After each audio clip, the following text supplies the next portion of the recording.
అమరావతి ఒక రాజధాని. ఈ రోజు అమరావతి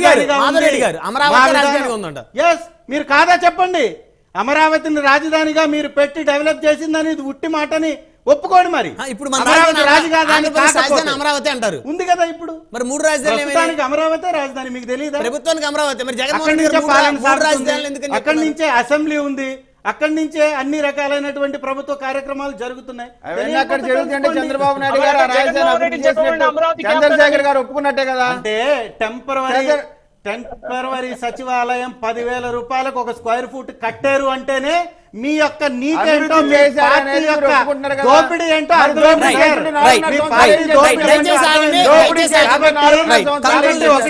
కాబట్టి ఒకటే వైఎస్ఆర్ కాంగ్రెస్ పార్టీ చేసిన మంచిని బట్టి అభివృద్ధిని బట్టి ఓటు అడుగుతుంది. మీకెందుకు లేదు? ఈ వ్యూహం సినిమాలో ఎవరి కథ ఉంటుంది సార్? 100% నిజమేంటో అదే చూపిస్తాడు.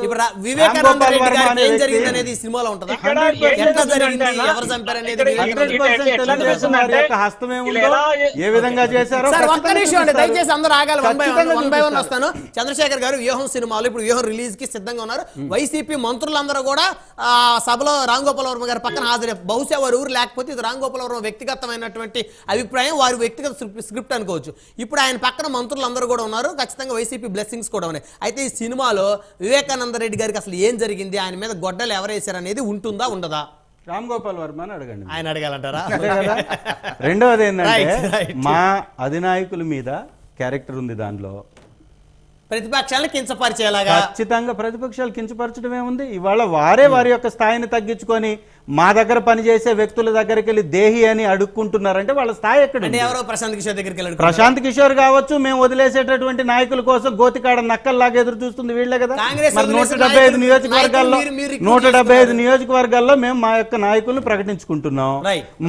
మాకు అన్ని ప్రాంతాలలో మార్పులు చేర్పులు చేసుకుంటూ 2 లక్ష్యాలతో మేము ముందుకు వెళ్తున్నాం. 175 నియోజకవర్గాల్లో గెలుపు, అన్ని సామాజిక వర్గాలకి అవకాశాలు కల్పించటం. మరి వాటి మీద మీరు కోడిగుడ్డు మీద ఏకలు పెరుగుతున్నటువంటి మీరు 175 నియోజకవర్గాల్లో మీకు అభ్యర్థులు ఉన్నారా? తెలుగుదేశం జనసేన కలిసి అభ్యర్థులనైనా ప్రకటించే స్థాయిలో ఉందా? పోనీ బీజేపీని కలుపుకొనైనా ఉందా? అసలు వీరు కలిసిపోతున్నారా? ఒక్కొక్కరు పోతున్నారా? 175 నియోజకవర్గాల్లో ఒక పార్టీకి నాయకులు ఉన్నటువంటి వ్యక్తి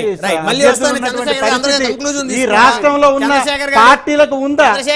ముందు రిలీజ్ చేశారు, 11 మంది సమన్వయకర్తను రిలీజ్ చేశారు. అందులో పట్టుమని 5 కూడా గెలిచే వాళ్ళు లేరు అనేది విశ్లేషకులు మాట్లాడుకుంటా ఉన్నారు. రెండో అంటే ఎస్సీలు బీసీలు అంటే మీకు అంత చులకన భావన అయిపోయింది. ఎస్సీలు బీసీలు మార్చారు. మార్చి బీసీలకు ఇస్తే అంత ఎగతాళి చేయబట్టే మీ పార్టీ ఎమ్మెల్యే రామకృష్ణారెడ్డి రాజీనామా చేశాడు. బీసీ అంటే చులకన, బీసీ అంటే చులకన కాబట్టి మీ పార్టీ ఎమ్మెల్యే రాజీనామా చేశాడు. బీసీ అంటే చులకన కాబట్టి తిప్పల నాయుడు కొడుకు రాజీనామా చేశాడు. చంద్రశేఖర్ గారు వైఎస్ఆర్ కాంగ్రెస్ పార్టీ నాయకులకి బీసీలు అంటే చులకన కాబట్టి ఆల రామకృష్ణారెడ్డి గారికి బీసీలు అంటే చులకన కాబట్టి గంజి చిరంజీవి గారికి ఇవ్వడం వల్ల మీ పార్టీ ఎమ్మెల్యే రాజీనామా చేశారు. గారే అక్కడి నుంచి ఇంకోసారి పోటీ చేయనని 2019లో ప్రకటించింది. వ్యక్తిగతం అని చెప్పిన తర్వాత ఎందుకు చేశారని మీరు అడుగుతారా? గంజి శ్రీనివాస్